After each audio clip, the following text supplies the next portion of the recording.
নমস্কার। যুক্তি তর্ক সঙ্গে অর্কই আপনাদের স্বাগত। আপনাদের সঙ্গে আমি অর্কপ্রভ সরকার। 17ই এপ্রিল বাংলাদেশের ইতিহাসের এক গৌরবোজ্জ্বল দিন। 71 সালে 17ই এপ্রিল মেহেরপুরের বৈদ্যনাথ তলা, যেটা এখন মুজিবনগর নাম, সেখানে বাংলাদেশের প্রথম স্বাধীন সরকার বা প্রবাসী সরকার শপথ নেয়। শেখ মুজিব তখন পাকিস্তানের জেলে, নজরুল ইসলাম অস্থায়ী রাষ্ট্রপতি হিসাবে গার্ড অফ অনার নিয়েছিলেন, তাজউদ্দিন প্রধানমন্ত্রী হয়েছিলেন। নতুন ইতিহাস রচিত হয়েছিল ভারতীয় উপমহাদেশে 1971 সালের 17ই এপ্রিল। তার 55তম বর্ষে বাংলাদেশে এখন মুক্তিযুদ্ধের চেতনায় বিপন্ন, ক্ষমতায় আছে রাজাকারের বংশধর মুক্তিযুদ্ধ বিরোধী শক্তি, জঙ্গি জিহাদিদের মদতে ক্ষমতায় আছেন আন্তর্জাতিক খ্যাতিসম্পন্ন সুদখোর ইউনূস। প্রথম কথা, ইউনূস অত্যন্ত লোভী। আমি জানি না বিএনপির মতো একটা দল যাদের নেতৃত্ব খুব পোড় খাওয়া, বিশেষ করে মির্জা ফখরুল ইসলাম আলমগীর, তিনি খুব রেসপেক্টেড ফিগার বাংলাদেশে, cutting across the party line, ভদ্র মানুষ, মেপে কথাবার্তা বলেন। তিনি ইউনূসের আশ্বাসে বিশ্বাস করেন কি করে? আরে বাংলায় একটা কথা আছে না, দেহত্যাগ না করলে পদত্যাগ করে না। ইউনূস হচ্ছে সেই প্রজাতির লোক যে ক্ষমতা ছাড়তে চায় না, লাথি মেরে না তাড়ানো পর্যন্ত। একটা গ্রামীণ ব্যাংকের ম্যানেজিং ডিরেক্টরের পদ ছাড়তে চায়নি, যেখানে 60 বছর বয়সে অবসর নেওয়ার কথা, সে 71 বছর পর্যন্ত টিকে ছিল। আদালতের নির্দেশে ওকে সরতে হয়। তাই জীবনের উপান্তে এসে রাষ্ট্র ক্ষমতা ভোগ করছে, এসে ছেড়ে দেবে, নির্বাচন করবে, ভাবাটাই বাতুলতা। ইউনূস নির্বাচন চায় না, ও 5টা বছর ক্ষমতা ভোগ করতে চায়। এবং ওর সঙ্গী সাথীরা, অনেকে রুটলেস ওয়ান্ডার, অনেকে ডুয়াল সিটিজেনশিপ, ওদের কি আছে?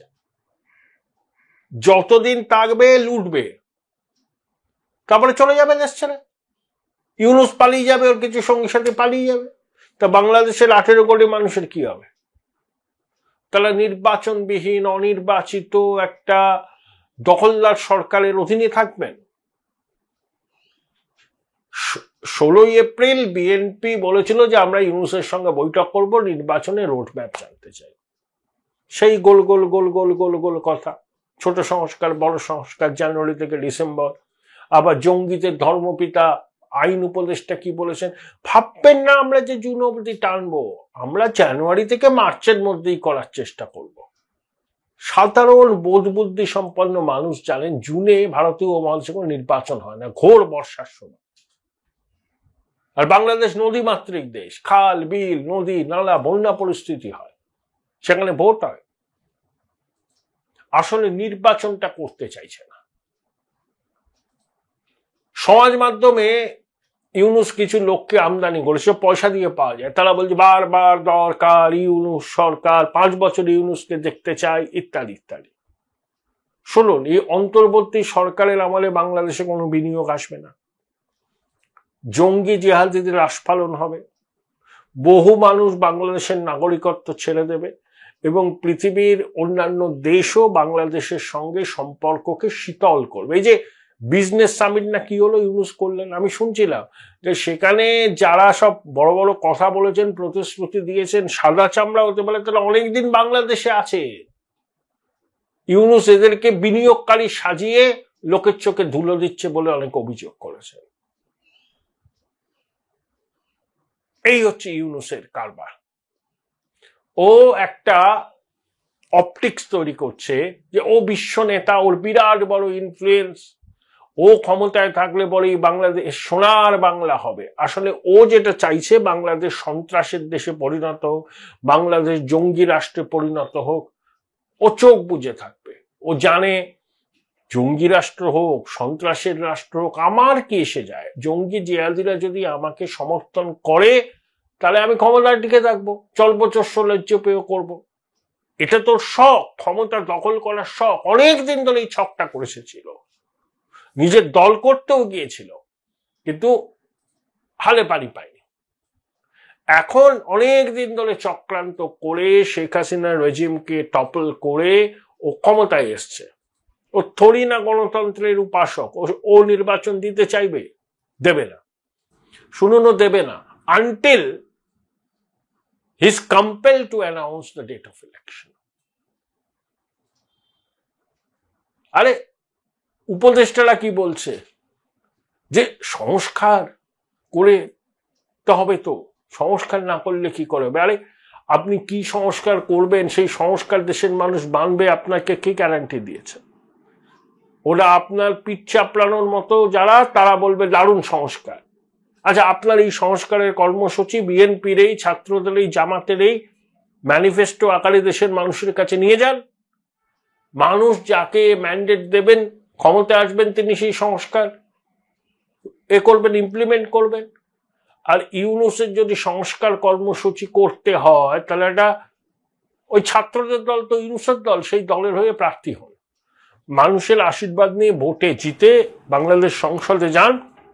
আপনার দলের সংখ্যাগরিষ্ঠতা থাকলে, আপনার দল যদি আপনাকে প্রধানমন্ত্রী করে, থাকবেন, তখন আপনি 5 বছর কেন 50 বছর থাকুন, জিতে আসুন নির্বাচনের মাধ্যমে। জনগণ যদি ম্যান্ডেট দেয়, করবেন সংস্কার কর্মসূচি।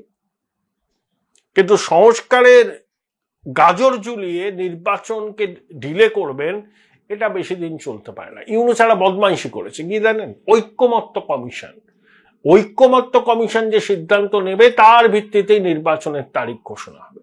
ঐক্যমত্য কমিশনে বিএনপি আছে, জামাত আছে, অন্যান্য দলও আছে, আবার এমন কিছু দল আছে যাদের হয়তো 2জন লোকও নেই। তাহলে একটা মিটিং এ তাহলে কনসেনসাস হলে সংখ্যাগরিষ্ঠর মত তো লাগে অন্তত, নাকি? সার্বিক না হলেও সংখ্যাগরিষ্ঠ একটা মতের পক্ষে দাঁড়ালে মোটামুটি সেটাকে ঐক্যমত্য বলা যায়। ধরুন বিএনপি সব থেকে বড় দল, তার সঙ্গী সাথে কিছু দল এক্ষুনি নির্বাচন চাইলো, কিন্তু অনেক ছোট দল আছে যারা দামি, তারা বললো না, একে সংস্কার নির্বাচন। দেখলেন ঐক্যমত্য কমিশনে নির্বাচনের পক্ষে থাকা বিএনপি ও তার সহযোগীরাই সংখ্যালঘু হয়ে গেল, আর যাদের কোনো বেস নেই বাংলাদেশে, বাড়ির লোকও যাদেরকে ভোট দেয় না, তারা সংখ্যাগরিষ্ঠ হয়ে গেল সংখ্যার বিচারে, তারা নির্বাচন চায় না। তাহলে কি ইউনূস বলবে না, ঐক্যমত্য কমিশন বলছে তো এখন নির্বাচন নয়, এখন সংস্কার? এই বদমাইশিটা ইউনূস করে রেখেছে, হলো ফেরেববাজ, পাক্কা ফেরেববাজ। Join Indian Institute of Hotel Management now. Right choice, right decision. এবং লোভী, নিজের ভালো ছাড়া কিন্তু ও কিছু বোঝে না। ট্র্যাক রেকর্ড দেখুন, আমার কথায় বিশ্বাস করে, আমি তো ভারত থেকে বলছি, ইউনূসের উপর মাখানো রাগ থাকতে যাবে। হ্যাঁ, ও জঙ্গি রাষ্ট্রে করবে বাংলাদেশকে, পাকিস্তানে কোলে বসে দুলবে, ISRDG কে রেড কার্পেট দিয়ে অভ্যর্থনা জানাবে, লালমনিরহাটে পরিত্যক্ত এয়ারস্ট্রিপে যুদ্ধ বিমান মোতায়েন করে নর্থ ইস্টকে নিশানা করার চেষ্টা করবে, বলবে ওই ভারত মহাসাগরের ওই অঞ্চলে আমরাই অভিভাবক, নর্থ ইস্ট ল্যান্ডলক, এইসব বলবে। তখন তো আর চুপ করে থাকা যায় না। ট্রান্সশিপমেন্ট বাতিল করেছি, আরো অনেক কিছু হবে, আবি আবি দেখিয়ে হতা হে কিয়া। সেনাপ্রধানকে ঢোড়া সাপ বলুন তো। র কনভেনশন সেন্টারের সেনাপ্রধান বহুত চমকালো, অন্তর্ভুক্তিমূলক নির্বাচন আপনারা যদি খেয়ে না বন্ধ করেন, আমাকে বাধ্য করবেন না কোনো কঠোর পদক্ষেপ নিতে। তিনি ঘুরিয়ে কি মার্শাল ল জারির হুমকি দিয়েছিলেন। সেনাপ্রধান বারবার ডেডলাইন দিয়েছেন, ডিসেম্বরে নির্বাচন করতে হবে, অন্তর্ভুক্তিমূলক নির্বাচন। তিনি আবার রিফাইন্ড আওয়ামী লীগের প্রস্তাব দিয়েছিলেন। খালেদা জিয়া দেশ ছাড়ার আগে সস্ত্রীক তার সঙ্গে দেখা করে এসছেন।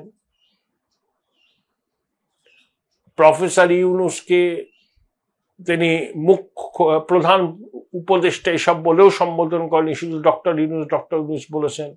তার সঙ্গে ইউনূসের সম্পর্কে শীতলতা, যেটা সবাই জানি। কিন্তু ইউনূস তাকে অন্ধকারে রেখে খালিলুর রহমান নামক একটি লোককে, যে আবার বিদেশি নাগরিক, তাকে ন্যাশনাল সিকিউরিটি অ্যাডভাইজার করলো। সেনাপ্রধান ওয়াজ ইন ডার্ক। তাহলে সেনাপ্রধানকে কি চ্যালেঞ্জ জানাচ্ছে ইউনূস? এই শক্তি কোত্থেকে পাচ্ছে? তাহলে সেনাপ্রধান ইউনূসের এই চ্যালেঞ্জকে কিভাবে গ্রহণ করবেন? তিনি যদি মিনমিন করে ইউনূসের কাছে আত্মসমর্পণ করে, তাহলে বাংলাদেশ মায়ের ভোগে, নির্বাচন হবে না। কিন্তু সেনাপ্রধান যদি মেরুদণ্ড সোজা রেখে ইউনূসকে বাধ্য করেন, আপনি এসব করতে পারেন না, আপনি অনির্বাচিত, আপনার সরকারের সমর্থক আমরা চাই অন্তর্ভুক্তিমূলক নির্বাচন ডিসেম্বরে করতে হবে, এবং সেটা নিয়ে আপনি টালবাহানা করলে আমাদের অন্য কথা ভাবতে হবে। সেনাপ্রধান কি বলবেন এই কথাটা? আমার তো মনে হচ্ছে তিনি ঢোড়া সাপ, সব দিকে উনি অ্যান্টেনা খোলা রেখেছেন, সব দিকে। আবার শোনা যাচ্ছে কিছু সাবেক সেনাকর্তাকে ক্যান্টনমেন্টে গৃহবন্দী করে রাখা হয়েছে। পুরো পরিস্থিতিটা ঘেঁটে সেনাপ্রধানের রাওয়া কনভেনশন সেন্টারে বক্তব্যকে যদি গুরুত্ব দিতে হয়, তাহলে এইটুকু বুঝতে হবে যে কোনো মূল্যে সেনা ডিসেম্বরের মধ্যে একটা গণতান্ত্রিক অন্তর্ভুক্তিমূলক অবাধ নির্বাচন করতে চাইছে, এবং তার জন্য যতদূর যেতে হয় তারা চাবে। কিন্তু ইউনূস এখনো অনমনীয়, কথার জাগলারি করেও নির্বাচন পিছিয়ে দিতে চাইছে। ও জানে ছাত্রদের দল নির্বাচনে দাঁড়ালে অধিকাংশ আসনে জামানত বাজেয়াপ্ত হবে, ওদের তো সবাই লোক হচ্ছে না, ফাঁকা থাকছে। তাই ইউনূস ভাবছে, আরে নির্বাচন হলে তো বড়াডুবি হবে, আমাকে তো সব ছেড়ে চলে দিতে হবে। আর বিএনপি ক্ষমতায় আসলে ইউনূসকে রাষ্ট্রপতি করবে এমন কোনো গ্যারান্টি নেই। তাহলে ইউনূসকে ফিরে যেতে হবে, ইউনূস সেটা চায় না।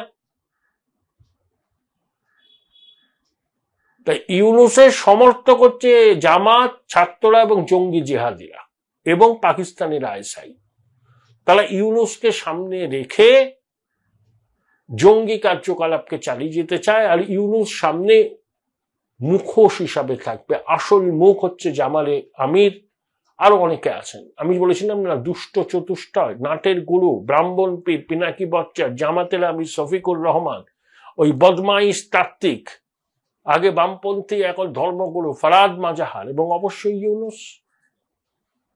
তা সেনাপ্রধান যদি আন্তরিকভাবে চান বাংলাদেশে গণতান্ত্রিক ব্যবস্থা ফিরুক, অন্তর্ভুক্তিমূলক নির্বাচন হোক, সেনাবাহিনী ব্যারাকে ফিরে যাক, পুলিশ আবার নিজের দায়িত্ব পালন করুন, তাহলে তাকে অ্যাসার্ট করতে হবে, ইউনূসের উপর চাপ সৃষ্টি করতে হবে, আপনাকে নির্বাচন দিতে হবে। যদি আপনি দিতে না চান, we will take a call, then you have to face the consequences. এটা বলতে হবে ওয়াকারুজ্জামানকে। না হলে তিনি যা বলেন আর যা করেন তার মধ্যে কোনো মিল নেই, এটা বোঝা যাবে। তার সব কথাই হচ্ছে শূন্য কুম্ভের ঝংকার। তিনি আসলে একটি ঢোড়া সাপ ছাড়া কিছুই নয়।